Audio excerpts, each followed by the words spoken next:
निवासिनि विष्णुविलासिनि जिष्णुनुते भगवति हे सिद्धिकण्ठकुटुम्बिनि भूरि कुटुम्बिनि भूरि कृते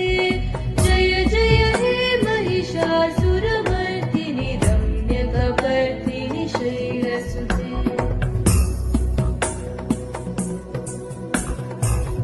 सुरवरवर्षिणि दुर्धरदर्शिनि दुर्मुखमर्षिणि भर्षरते त्रिभुवनपोषिणि शङ्करतोषिणि किल्बिषमोषिणि घोषरते